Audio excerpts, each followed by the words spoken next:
하나님의 말씀 우리 에스겔 18장 같이 보도록 하겠습니다. 에스겔 18장입니다. 자, 에스겔 18장 우리 같이 한 목소리를 읽습니다. 또 여호와의 말씀이 내게 임하여 이르시되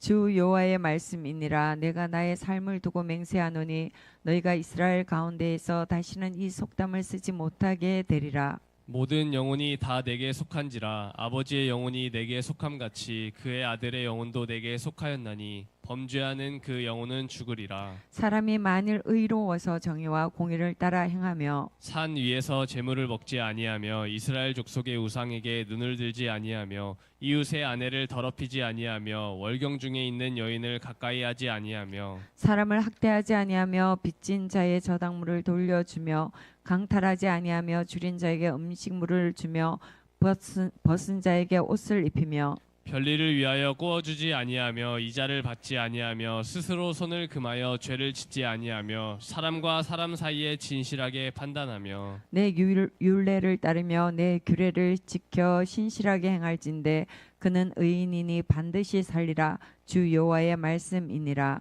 가령 그가 아들을 낳았다 하자 그 아들이 이 모든 선은 하나도 행하지 아니하고 이 죄악 중 하나를 범하여 강포하거나 살인하거나 산 위에서 재물을 먹거나 이웃의 아내를 더럽히거나 가난하고 궁핍한 자를 학대하거나 강탈하거나 빚진 자의 저당물을 돌려주지 아니하거나 우상에게 눈을 들거나 가증한 일을 행하거나 별리를 위하여 구워주거나 이자를 받거나 할진대 그가 살겠느냐. 결코 살지 못하리니 이 모든 가증한 일을 행하였은즉 반드시 죽을 것이라. 자기의 피가 자기에게로 돌아가리라. 또 가령 그가 아들을 낳았다 하자 그 아들이 그 아버지가 행한 모든 죄를 보고 두려워하여 그대로 행하지 아니하고 산 위에서 재물을 먹지도 아니하며 이스라엘 족속의 우상에게 눈을 들지도 아니하며 이웃의 아내를 더럽히지도 아니하며 사람을 학대하지도 아니하며 저당을 잡지도 아니하며 강탈하지도 아니하고 줄인 자에게 음식물을 주며 벗은 자에게 옷을 입히며 손을 금하여 가난한 자를 압제하지 아니하며 별리나 이자를 받지 아니하여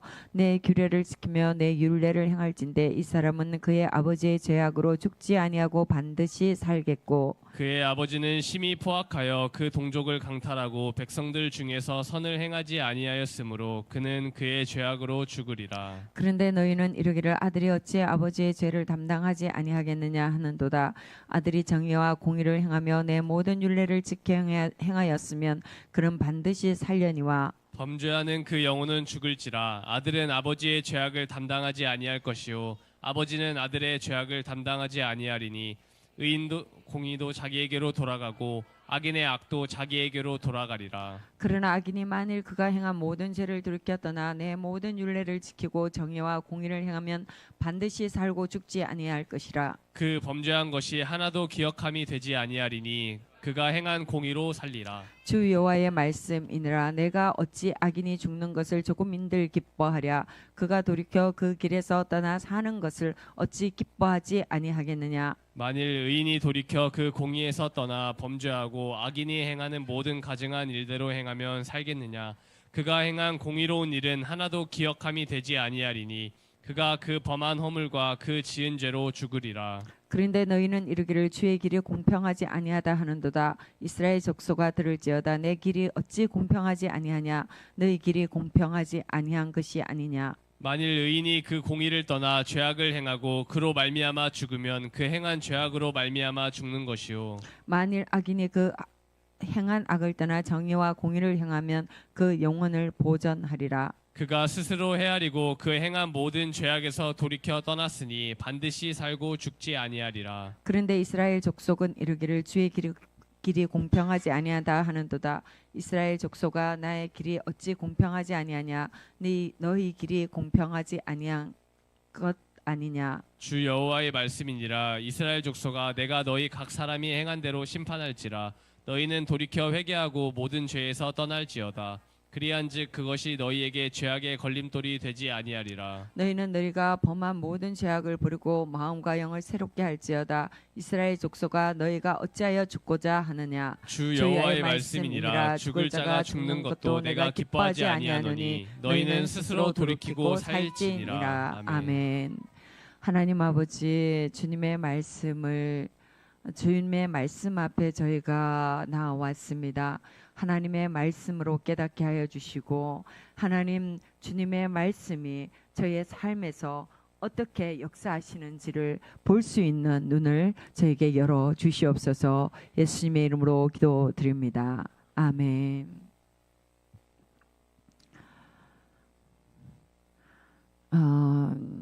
우리가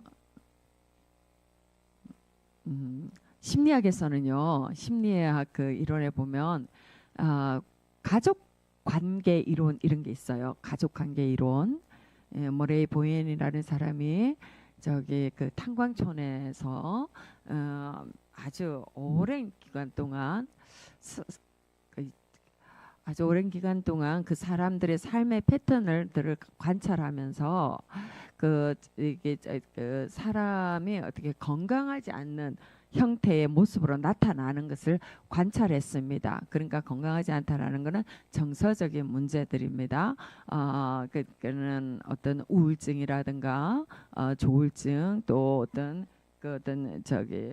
성격 장애들, 또 그것들이 가장 심한 형태가 조현병이지요.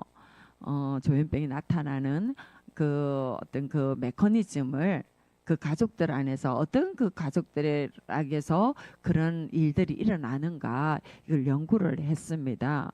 했더니 어떤 심한 어떤 그 정신 질환, 심리적인 어떤 그런 질환들이 나타나는 그 가정들은 이게 특징이 있었습니다. 어떤 특징이냐 하니까 그게 당대에 누군가가 이렇게 잘못되어진 그런 어떤 삶의 모습으로 이게 당대에 이렇게 딱 나타나는 현상은 아니다라는 겁니다. 당대에 나타나는 것이 아니고 이런 어떤 심한 병적인 현상들은 세대를 거쳐서 내려옵니다. 세대가 거듭되면서 이렇게 강화되어서 나타나는 이렇게 그런 특징들을 볼 수 있었다고 합니다. 그러니까는 이게 예를 들면 어떤 거냐, 그 집에 그 할머니가 예를 들어서요, 할머니가 정신적으로 좀 건강하지 못하다.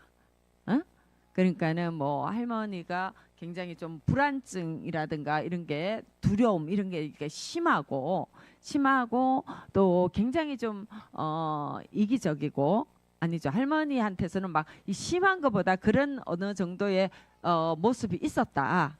이기적이고 이제 피해 의식 이런 것들이 좀 강하고 남들이 봤을 때도 좀 인색하고 그런 어떤 모습들이 이렇게 있었다.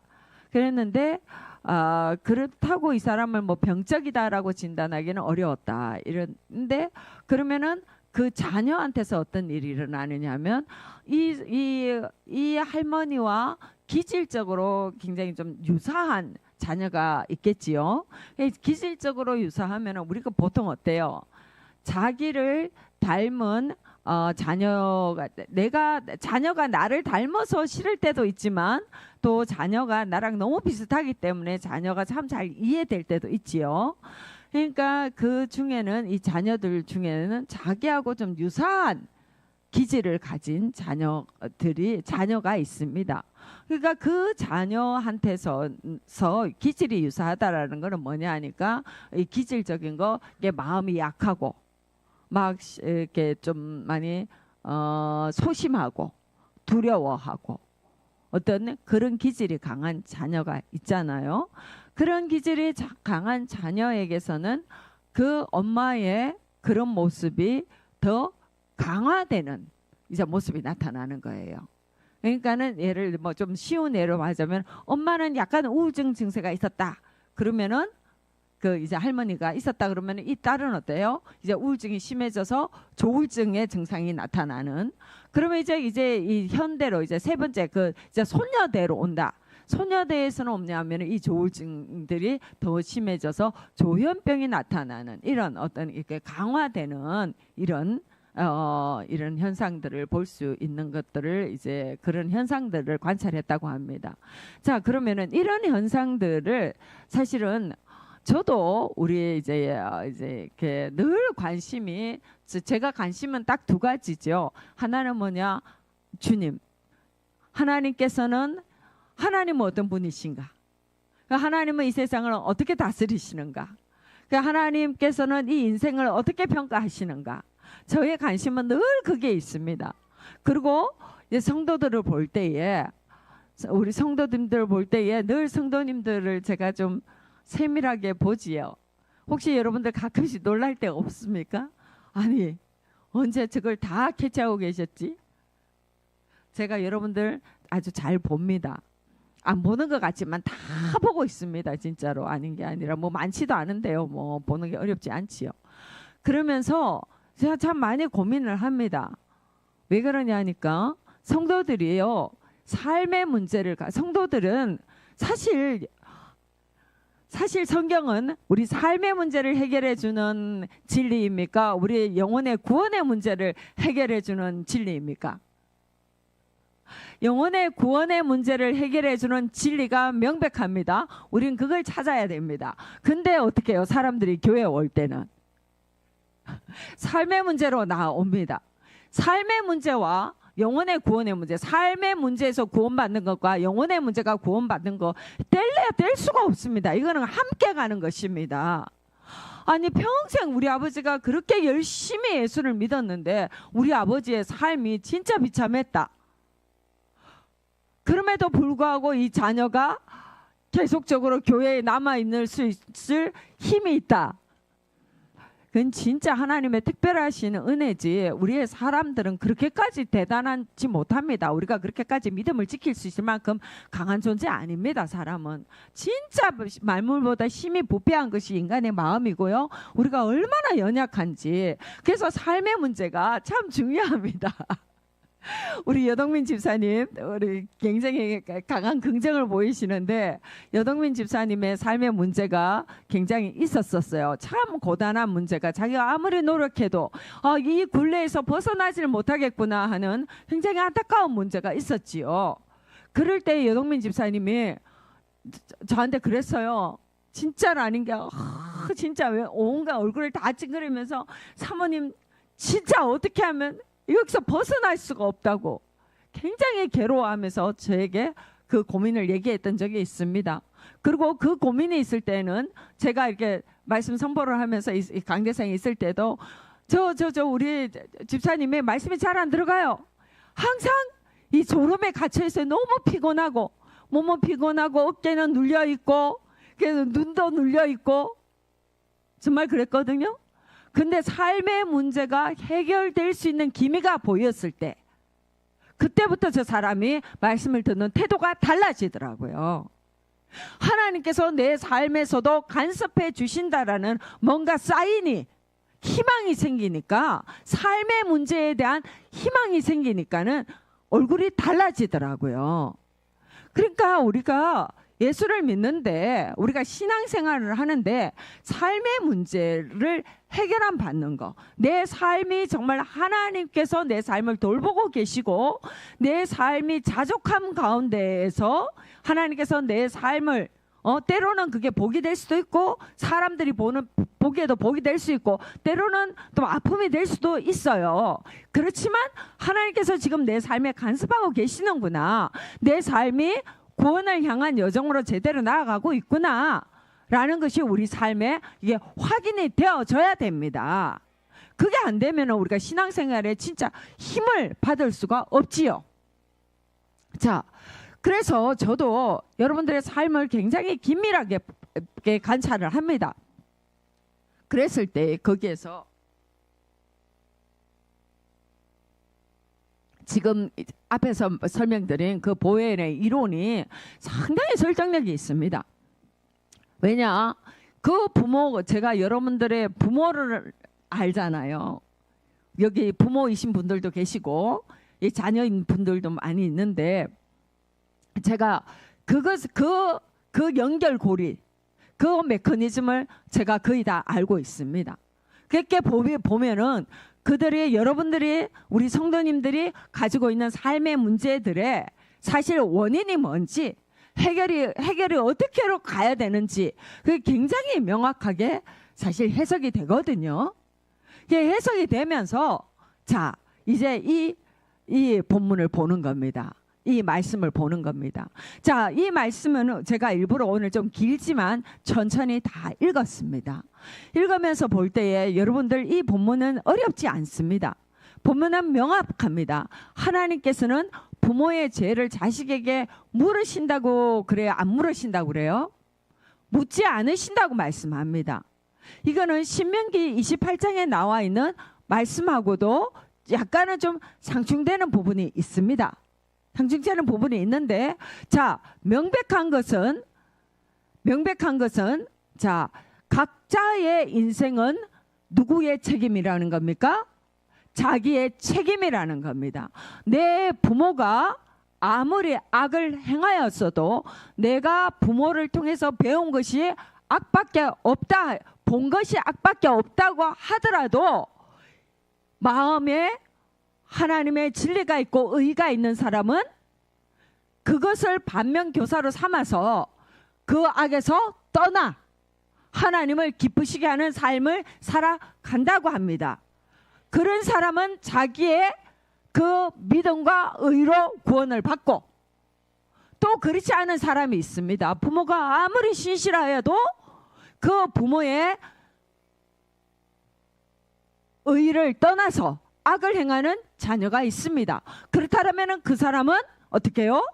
자기의 악 가운데 죽습니다.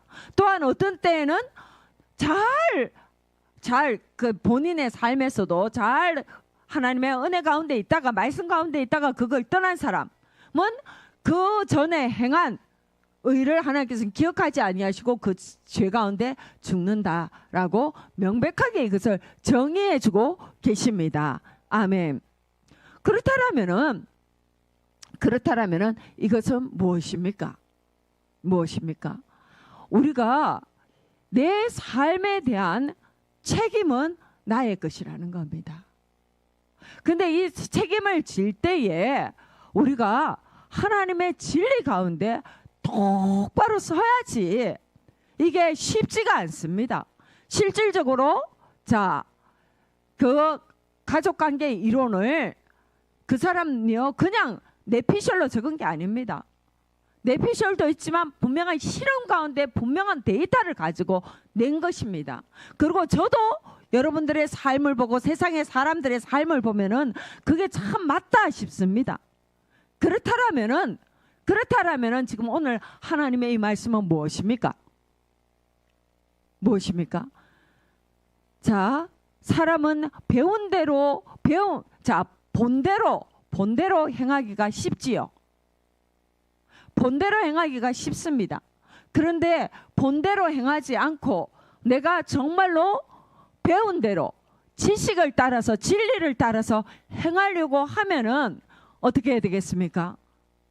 본인 안에 놀라운 하나님의 은혜가 임하여야 되겠지요. 아멘. 자, 이게요. 자, 하나님 이 성경 말씀에서는 이것이 우리가 상충될 것만 같은 이런 말씀들이 여러 군데 나타납니다. 예, 어떻게 우리가 좀 잘 제가 요한계시록 2장 23절 한번 보겠습니다. 요한계시록 2장 23절입니다. 같이 읽습니다. 시작. 또 내가 사막으로 그의 자녀를 죽이리니 모든 교회가 나는 하나님의 뜻, 사람의 뜻과 마음을 살피는 자인 줄 알지라. 내가 너희 각 사람의 행위대로 갚아주리라. 자, 여기서는 하나님께서 각 사람의 행위대로 갚아주리라. 행위대로 갚아주시는데 그 행위대로 갚아주시는 것이 어디까지 갑니까? 자녀를 죽이는 데까지. 사람의 악이 너무 크면은 진짜 그 악이 도저히 돌이킬 수 없으면은 하나님께서는 지금 어디까지 지금 두아디라 교회에 대해서 심판을 선포하시느냐 하면은 네 자녀를 내가 죽이겠다라고까지 말씀을 하십니다. 자, 그런데 그러면 여기에서 오늘 우리가 생각해 봐야 되는 것은 여기에서 그러면 죽임 당하는 자녀는 어떻게 되는 것입니까? 죽임 당하는 자녀는 어떻게 되는 겁니까? 그 의문이 들지요? 그 의문이 들 수밖에 없습니다. 그죠? 그렇다면은 그 이 말씀을 잘 아주 해석해 주시는 또 말씀이 있습니다. 열왕기상 14장 13절로 가보겠습니다. 열왕기상 14장 13절입니다.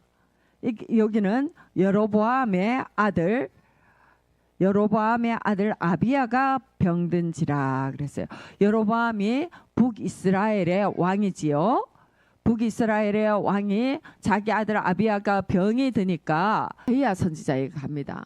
아히야 선지자에게 가는데 자 거기 가서 이제 말씀을 합니다. 말씀을 하는데 그 아이가 죽을 것이다라고 말씀을 하면서 13절을 같이 자 12절 13절 같이 읽습니다. 시작. 너는 일어나 내 집으로 가라. 내 발이 성읍에 들어갈 때 그 아이가 죽을지라. 온 이스라엘이 그를 위하여 슬퍼하며 장사하려니와 여로보암에게 속한 자는 오직 이 아이만 묘실로 들어가리니 이는 여로보암의 집 가운데서 그가 이스라엘의 하나님 여호와를 향하여 선한 뜻을 품었음이니라. 무슨 말이냐? 자, 여로보암의 죄를 인하여서 그 아들 아비야가 죽습니다. 죽는데 하나님께서는 이 아비야를 어떻게 대우하십니까?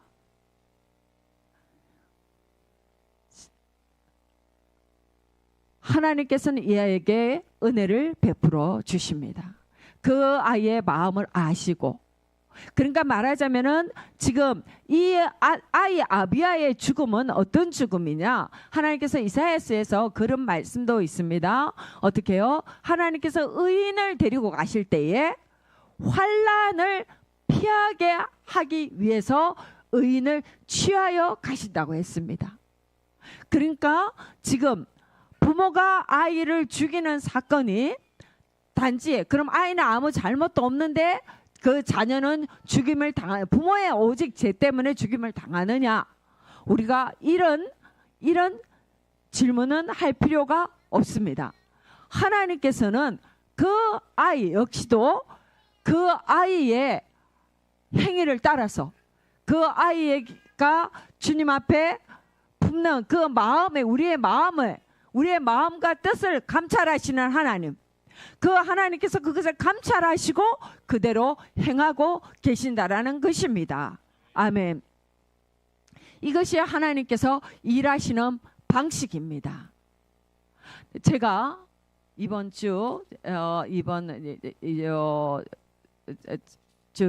주와 지난주 이렇게 지나면서 제가 우리 성도님들 안에서 참 좀 놀라는 일을 겪었습니다. 그게 무엇이냐? 그러니까 정말 부모 안에 있는 믿음 없음이 자녀들에게 어떤 영향을 미칠 수 있느냐라는 것을 아주 적나라하게 보는 일들이 이렇게 좀 있었는데, 무엇입니까? 무엇이냐면은요, 그게 자 우리가 이 부모의 죄가, 부모의 영향력이 자식한테 가게 될 때에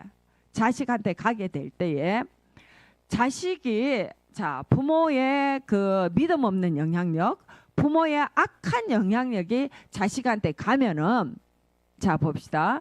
부모와 자식은 각자 죄를 따라서, 각자의 행한 것을 따라서 하나님 앞에서는 다 계산이 되어집니다. 그런데 그게 가장 핵심이지만, 그래도 부모의 행한 것이, 부모가 죄만 행했다 그러면 이 자식이 제대로 서기가 몹시 힘들겠지요. 그러니까 이런 일이 벌어질 수 있습니다. 부모가 너무 악하니까 하나님께서는 그 자녀를 보호하시기 위해서 아비야처럼 취하여 가실 수도 있습니다. 그러니까 우리가 그거를 다 우리가 하나님처럼 다 해석할 수는 없지만 부모의 악한 영향력이 자녀한테 가지 않도록 부모된 우리가 하나님 앞에서 아름답게 믿음의 사람으로 서 있어야 됩니다. 부모의 죄 중에 가장 큰 죄, 부모가 가진 죄 중에서 가장 크게 자녀에게 전이되는 죄가 있는데 그 죄가 무엇이냐 하면은 부모 안에 있는 두려움입니다. 부모 안에 있는 두려움입니다. 요한일서 4장 18절을 우리가 찾아보겠습니다. 같이 읽습니다. 시작. 사랑 안에 두려움이 없고 온전한 사랑이 두려움을 내쫓나니 두려움에는 형벌이 있음이라. 두려워하는 자는 사랑 안에서 온전히 이루지 못하였느니라. 아멘. 여러분, 거기서 이 말씀은 반드시 외워야 합니다. 두려움에는 형벌이 있음이라. 여러분, 왜 두렵습니까? 자, 왜 두렵습니까? 사랑 안에는 두려움이 없고, 사랑 안에는 어떻게 두려움이 없습니까? 사랑 안에는, 하나님의 사랑 안에는 두려움이 없습니다. 하나님은 만왕의 왕이시고 만군의 주 여호와 하나님이십니다. 영원부터 계셨고 영원 후까지 계시면 창조주 하나님이십니다. 그 하나님께서 우리에게 어떻게 우리를 구원하시고자 사람이 되시고 이 땅에 오셨고 죽으시고 그 피로 우리를 사셨습니다. 그것이 하나님의 사랑입니다. 이 하나님의 사랑 안에 온전히 거하는 자는 두려움이 있을 수가 없습니다. 두려움이 그 안에 있다라는 것은 하나님의 사랑을 온전히 신뢰하지 못한다라는 것입니다. 하나님의 사랑을 신뢰하지 못하는 마음 안에는, 그 행동에는 형벌이 있습니다. 어떤 형벌입니까? 어떤 형벌입니까? 하나님은 직접적으로 형벌을 행하지 않습니다. 이것을 누가 하느냐? 이 틈을 따라서 악한 것들이 들어옵니다. 두려워하고 불안해하고. 그것을, 자, 우리가 두렵고 불안하면은 어떻게 행동합니까? 전혀 안 되는 줄 알면서 두려움 때문에 행동을 합니다. 우리가 이 두려움의 근본은 무엇이냐면은, 두려움의 가장 근본은 또한 교만함입니다. 무엇이냐? 우리가 내가 주인이 돼서 내가 계획하고 내가 통제하고 내가 예상했던 일대로 이것이 착착되어야 되는데, 자녀도 내가 원하는 대로 내가 생각했던 방식으로 자식들이 움직여야 되는데 이게 아닌 거예요. 그래서 나는 1 더하기 1은 2다라고 알고 있는데, 나는 1을 더했는데 저쪽에서도 1로 반응을 해야지 2가 나오거든요. 본인 생각에는. 그런데 자식은 절대로 1로 반응하지 않습니다. 자식은 자기의 방법대로, 그 안에 두시는 하나님의 영과 함께 자기의 방법대로 움직이지, 자식은 절대로 부모가 원하는 방식으로 똑같이 움직이지 않습니다. 그러니까 부모는 이 자식이 통제가 안 되지요. 이 상황이 통제가 안 됩니다. 그렇게 하면은 자기 안에 두려움이 생기지요. 통제가 안 되니까. 내가 통제가 안 되니까. 내가 나의 방식으로 통제가 안 되니까, 내가 왕이 안 되니까 두려움이 생깁니다. 그러면은 두려움을 극복할 수 있는 방법은 사람으로서는 없습니다. 이 두려움은 우리가 믿음으로 하나님 앞에 맡겨야 되는 것입니다. 우리 사람 안에 있는 두려움은 근본적인 것입니다. 내가 주인이 되는, 그러니까 불확실성 때문에 생기는 두려움이거든요. 그 근원적인 것입니다. 그러면 이 두려움은 오직 우리가 하나님의 사랑을 신뢰할 때, 예수님께서 나를 위해서 죽으셨다, 그 사랑이 나를 완전한 길로 인도하신다, 내 삶을 가장 완벽하게 하신다라는 그 신뢰함이 있을 때에 내 안에서 두려움이 사라지는 것입니다. 두려움은 내가 근원을 파헤친다고. 내가 왜 두려워하지? 내가 무엇 때문에 두려워하지? 아, 그러면 이게 없으면 되겠네? 이거를 내가 통제하면 되겠네? 할수록 그 두려움은 더 커지게 됩니다. 악한 영들은 더 나를 불안정하게 만듭니다. 근데 그 두려움은 우리가 대적해야 되는 두려움이고 끊어내야 되는 두려움입니다. 때로는 어린 아이들이 자아가 막 발달할 때에 어린 아이들이 그런 모습을 보이잖아요. 끊임없이 이유 없는 짜증을 냅니다. 그 짜증 달래보십시오. 밤새도록 달래도 안 됩니다. 지가 이제 지쳐서 지가 잠들면 몰라도 그렇지 않고는 방법이 안 나옵니다. 그거는 커트를 시켜줘야 됩니다. 그럴 때에 그게 해결이 되지 안 되거든요. 뭐냐? 우리 안에 있는 근본적인 두려움은 내가 파헤친다고 되지 않습니다. 내가 더 불안해질 뿐이지. 그것을 예수 그리스도의 십자가 앞에 가지고 가야 됩니다. 아멘. 그래서 이 말씀입니다. 두려우면 형벌이 있느니라. 하나님을 신뢰하지 못하고 예수 그리스도의 보혈을 믿지 못하고 내가 두려워하니까 당연히 형벌이 올 수밖에 없습니다. 두려워하는 마음은 하나님께서 주신 마음이 아닙니다. 아멘. 부모가 두려움으로 가득 차 있어요. 내가 통제할 수 없는 일 때문에 두려워요. 그러면은 자식들은 어떻습니까? 특히나 어린아이들은 무엇으로 소통합니까? 언어가 없어요. 어린아이들은 언어가 없습니다. 어린아이들은 감각으로 소통합니다. 감각으로, 혼으로 소통하고 영어로 소통합니다. 그런 아이들이 그렇게 소통되는 것을 때로는 엄마가 감지하고 있지 못하는 두려움들, 엄마의 마음 깊숙한 곳에 있는 두려움, 엄마 마음 깊은 곳에 있는 공포, 걱정, 이것이 아이들한테 그대로 다 전달이 되어집니다. 그런 아이들이 평안한 가운데 건강하게 잘 클 수 있다라는 것은 있을 수가 없지요. 여러분들 자녀 잘 키우고 싶지요? 자녀들이 주님 앞에 인정받는 의인의 삶을 살기를 원하지요?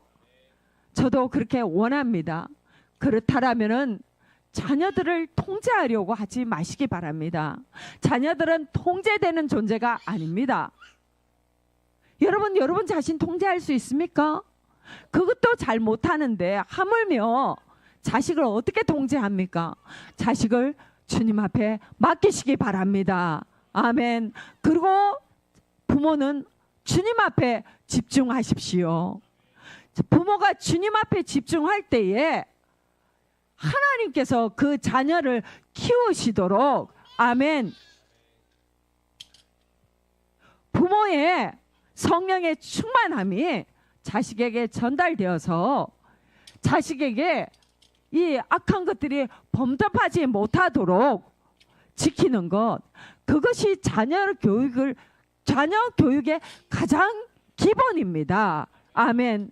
제가 서두에 말씀드렸던 그 가족관계 이론에서도 이 병적으로 이것이 내려가는 가장 근본의 문제, 가장 근본의 문제는 그 집안에서 끊어내지 못한 두려움, 끊어내지 못한 이기심, 끊어내지 못한 근심과 걱정입니다. 그것 때문에 자식들이 병들어가고, 나는 온 힘을 다해서 이 자식을 잘 키웠는데 결과적으로는 그 자식이 정말 심하면은 극단적으로는 죽음에까지 이르게 되는 이런 일들이 일어나고 있습니다. 여러분, 우리가 이 시대에 진짜 필요한 것이 무엇입니까?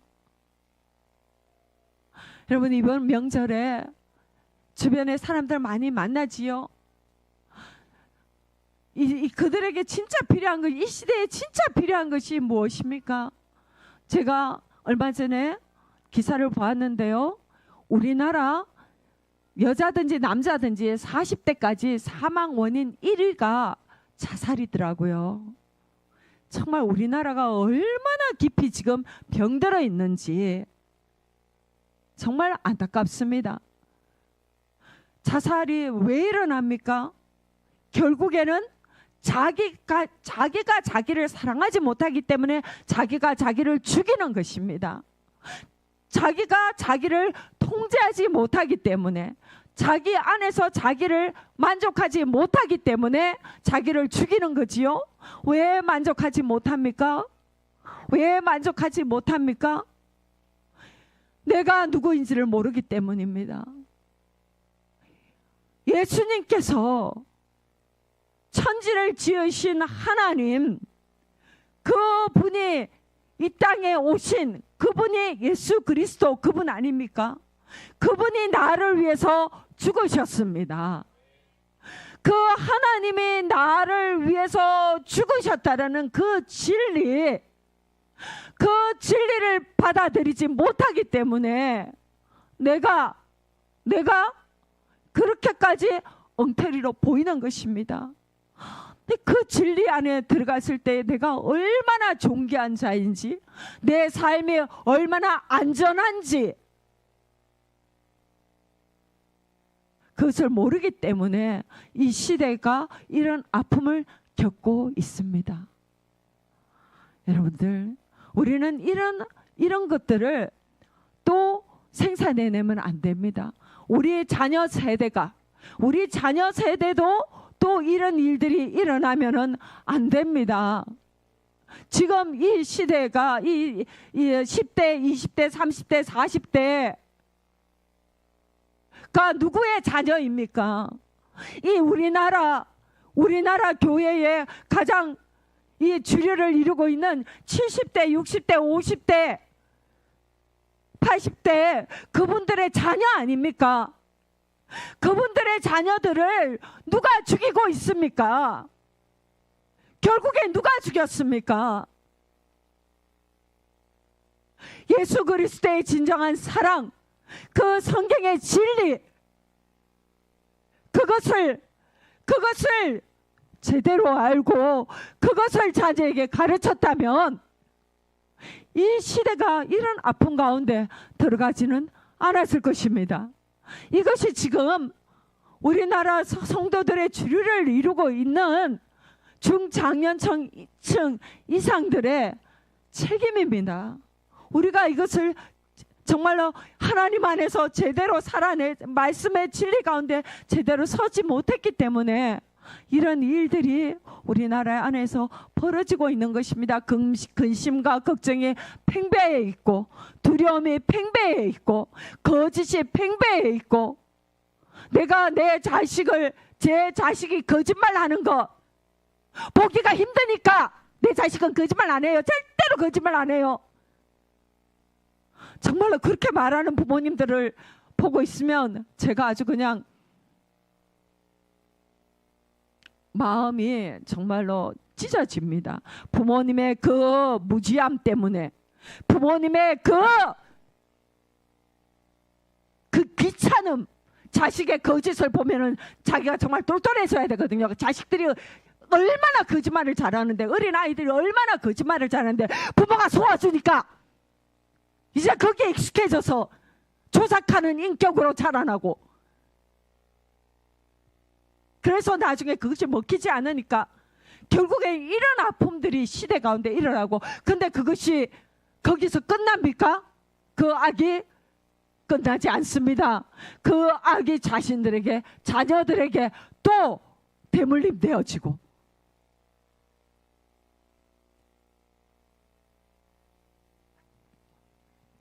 우리는 성도들을요, 우리는 되게 말씀을 단순하게 보기를 좋아합니다. 주님이 내 죄는 내 죄고 네 죄는 네 죄니까 너는 알아서 하고 나는 나만 하면 돼. 이렇게 단순하게 생각하시라고 오늘 본문을 읽은 것이 아닙니다. 오늘의 본문은 여러 측면에서 우리가 보아야 됩니다. 그것을 제가 지금 여러분들에게 말씀을 드렸습니다. 제가 오늘 이 말씀을 드리는 것은 우리 성도님들 가운데 이러한 일들이 여기 이곳 저곳에서 있기 때문에 말씀을 드립니다. 여러분들 안에서 깊이 자신을 돌아보시고 자기의 죄를 그냥 마음 편하게 넘어가시면 안 됩니다. 우리가 단순하게 위로받으려고 주님 앞에 나오지 않습니다. 주님의 위로는 회개 가운데서 옵니다. 말씀을 듣고 찔림이 있을 때에 그 부분을 붙잡고 회개할 때에 하나님의 생수가 그곳에서 터쳐집니다. 그러면서 해결이 참에 보이고 거기에서 감사와 기쁨이 나오게 됩니다. 이 포인트를 붙잡고 우리가 기도하시길 바랍니다. 특별히 이번 추석 명절, 참 여기에서 시사하는 바가 많지 않습니까? 사실 명절이라고 그렇게 행복한 가정들이 과연 몇 가정이 있을까요? 우리의 가정이 그런 가정이 되면 안 됩니다. 우리는 우리의 삶 가운데서 예수 그리스도가의 살아계심이, 그분의 사랑이 드러나야 하는 그러한 삶을 살아갈 책임이 있는 사람들입니다. 아멘. 기도하겠습니다. 하나님 아버지 감사드립니다. 오늘 주님의 말씀을 통하여서 저희들에게 하나님 이 대를 이어서 대를 이어 전해지는 그런 하나님의 원리가 어떠한 것인지를 저희들에게 가르치시니 감사드립니다. 하나님, 저희들이 주님의 말씀 앞에 두렵고 떨림으로 저희 자신들을 깊이 돌아볼 수 있도록 은혜를 허락하여 주시옵소서. 하나님, 저희가 미련한 것을 주님께서 알고 계십니다. 저에게 지식이 없는 것을 주께서 아십니다. 성령 하나님, 기름 부어 주셔서 저희로 하여금 깨닫게 하여 주시옵소서. 오직 주님을 의지합니다. 주님, 저희들에게 나타나 주시옵소서. 예수님의 이름으로 기도드립니다. 아멘.